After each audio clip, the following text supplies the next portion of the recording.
Book 36, the Spanda Sandoha, the essence of vibration. Summary: this entire book is a deep dive commentary on just the first verse of the Spanda Karikas. It acts as a hologram. By fully understanding this single verse, the entire philosophy of the divine tremor, Spanda, is revealed. It explains how the stillness of the Absolute is actually a dynamic, vibrating aliveness. Author, Kshemaraja, c. 10th–11th century CE. About the author, Kshemaraja demonstrates here that depth is more important than breadth. Instead of racing through many ideas, he drills down into one, hitting the bedrock of realization. Chapter 1: The Single Source. The Invocation. Kshemaraja speaks, "Everything I have taught comes from a single point. Everything the masters have said is contained in a single tremor. I bow to the Lord who blinks, and in that blink, a universe is born." The Sandoha is a pouring out. It is the nectar of the Spanda Karikas squeezed into a single stream. If you understand the vibration of the first second, you understand the eternity that follows. The source is not a thing. It is the Shakti chakra, the wheel of power that is always spinning, yet always still at the center. Chapter 2: The Tremor of God. The nature of Spanda. What is this vibration? It is not a movement from here to there. It is the tremor of consciousness as it realizes its own infinite freedom. It is like the shimmering of the heat above the desert. It is like the ripple on a lake that has no wind. It is the throb of the light. Without this throb, the light would be dead. Without this throb, God would be a stone. The Spanda is the life force of the Absolute. Chapter 3: The Blinking of the Eye. Unmesha and Nimesha. The Lord is always blinking. When his eyes open, unmesha, the world of many things appears. The sun, the moon, the mountains, and the people rush into being. When his eyes close, nimesha, the world vanishes, the many return to the one, the noise returns to the silence. The secret of the yogi is to stay awake during the blink. Find the moment where the opening and the closing meet. There, in the center of the eye, is the Lord. Chapter 4: The Heart of the Senses. The source of experience. Why does the eye see? Why does the ear hear? It is not because of the brain. It is because the Spanda is pushing outward through the windows of the body. The senses are the rays of the sun. Usually you fall in love with the thing the light hits. You love the color, you love the sound. Turn around, look at the light itself. Feel the pressure of the awareness as it tries to reach the world. That pressure is the vibration. Chapter 5: The Stability of the Void. The stillness in the throb. The Spanda is so fast that it looks like stillness, like a wheel spinning so quickly that the spokes disappear. Do not try to make the mind still. A still mind is a dead mind. Instead, find the stillness inside the movement. The dancer is moving, but the center of her gravity is perfectly quiet. The world is vibrating, but the consciousness is unmoving. Be the center. Chapter 6: The Mastery of the Wheel. Chakrishvarata. You are the master of the wheel of power, but you have forgotten your title. You have become a slave to the spokes.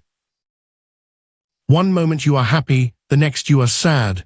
The spoke turns and you turn with it. This is the life of the animal.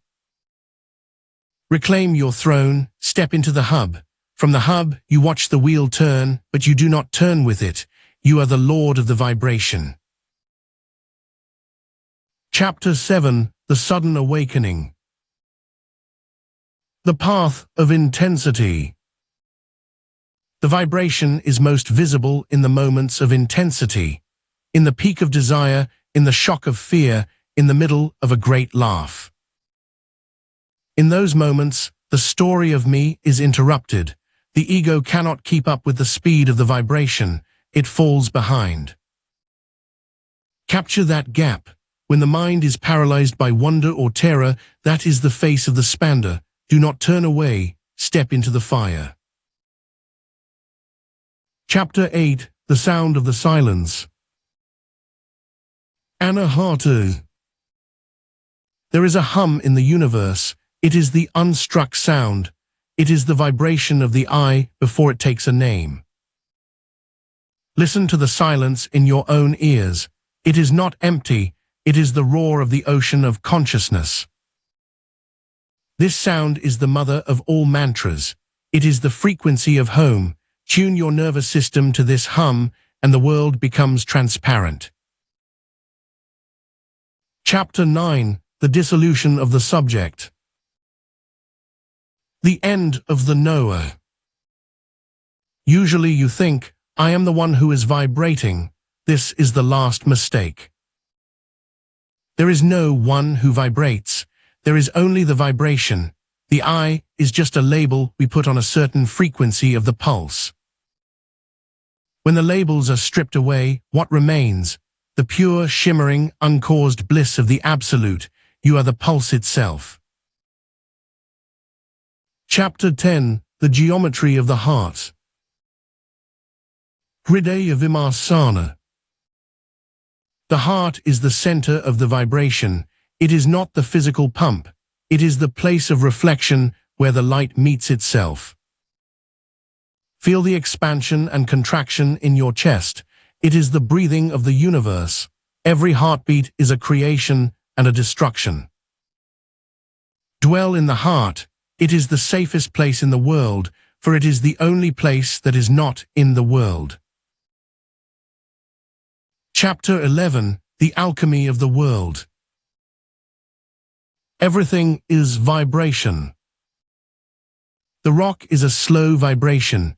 The light is a fast vibration. The thought is an even faster vibration. There is no matter and spirit. There is only the thickness and the thinness of the pulse. The yogi knows how to liquefy the rock and solidify the light. He plays with the frequencies of reality like a musician. Chapter 12. The Recognition of the All. Sarva Maidam. Look around you. Everything you see is the Spanda, the friend, the enemy, the child, the tree. If you see anything as other, you have missed the pulse. If you see anything as dead, you are blind. Everything is alive. Everything is shimmering. Everything is the Lord blinking his eye.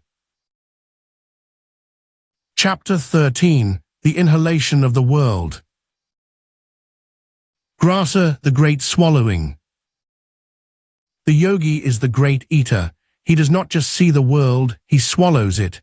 He draws the colors, the sounds, and the sensations into the fire of the heart.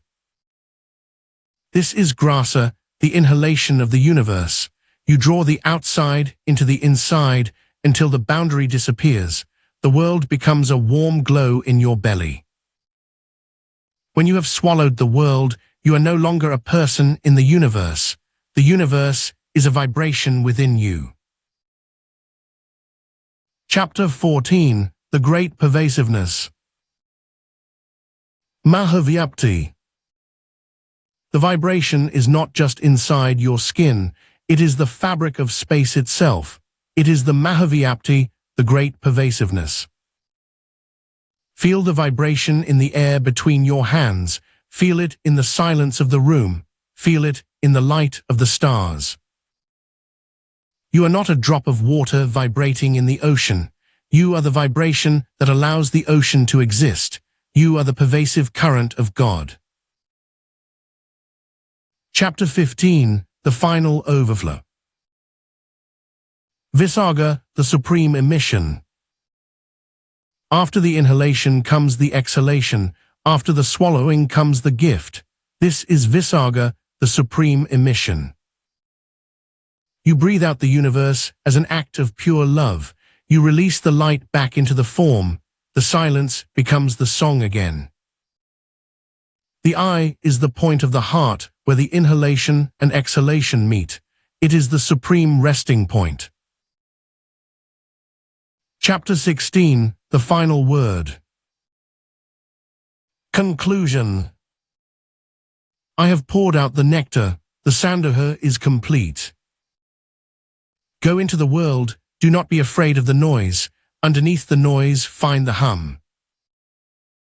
Be the vibration, be the bliss, be Shiva, Om Shanti.